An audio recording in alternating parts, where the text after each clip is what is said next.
right now on 5 on your side at 10. Dense fog has us in a first weather alert through Thursday morning, where that dense fog drops the visibility to near zero. Tonight, a 12-hour police standoff in downtown is over. New details on what led a man to hold a woman and 2 kids inside a hotel room. And a sigh of relief tonight for business owners in South St. Louis. It's good that we can get one more person off the streets from throwing bricks. The arrest of one suspected burglar police say is responsible for dozens of crimes.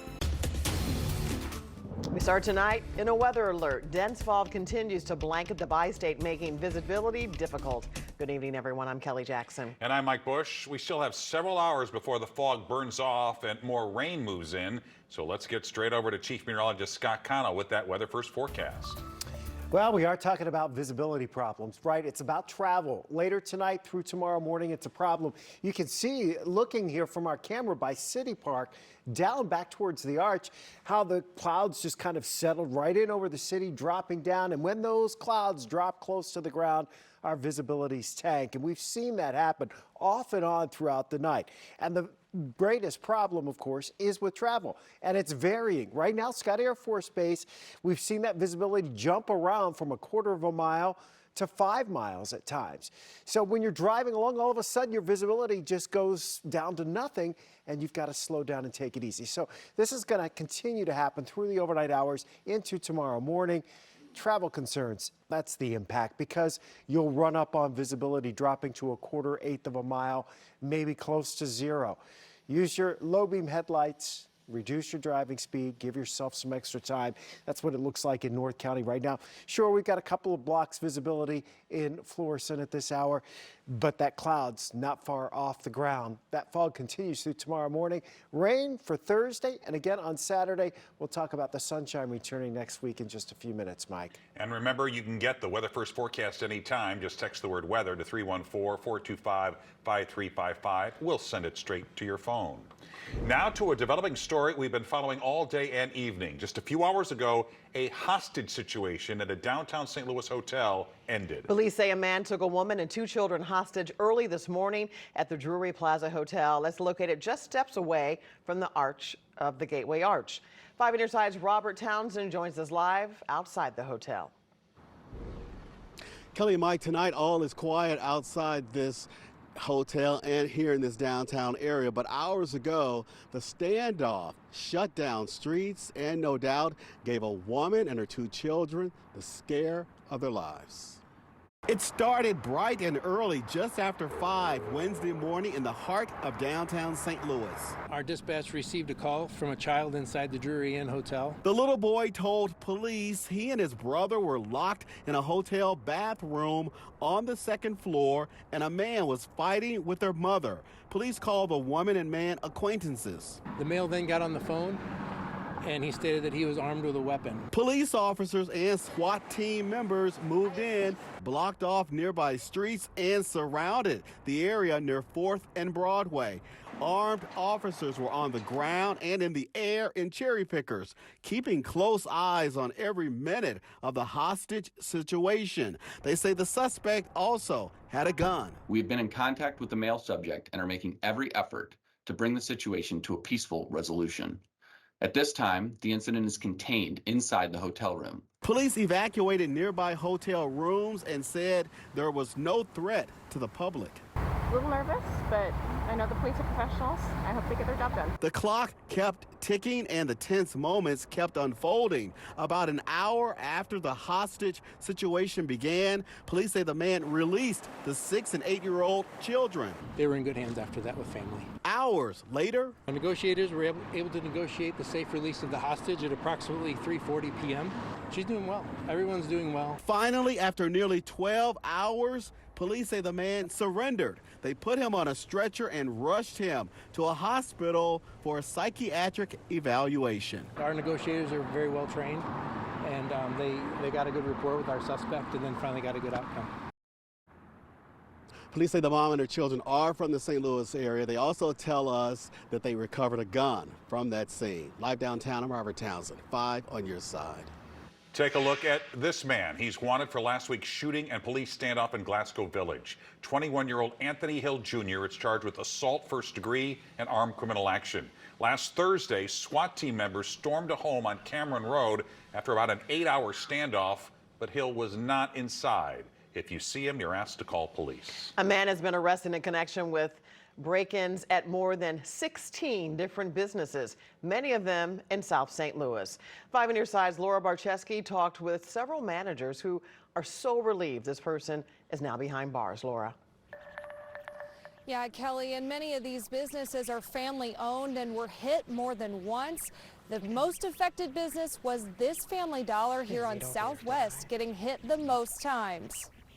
St. Louis police announced Wednesday 38-year-old Timothy Watson was arrested last week and charged with more than 70 counts of burglary, stealing, and property damage, mainly to businesses in South St. Louis. There was some type of pattern that investigators were able to pick up on that ultimately led to his identification in all of the incidents that we've been able to tie him to at this point. Business owners and court documents say he was known for throwing a brick or large object through glass doors or windows, stealing cash, electronics, and products. But on several occasions, he wasn't even able to take anything. Uptown on Euclid was just one of a few Central West End businesses allegedly hit by Watson. He broke in while people were still here. Luckily, we stopped him before he could get past the 2 double doors, but it's definitely, it was a scare, but nothing got stolen both times. It was kind of crazy.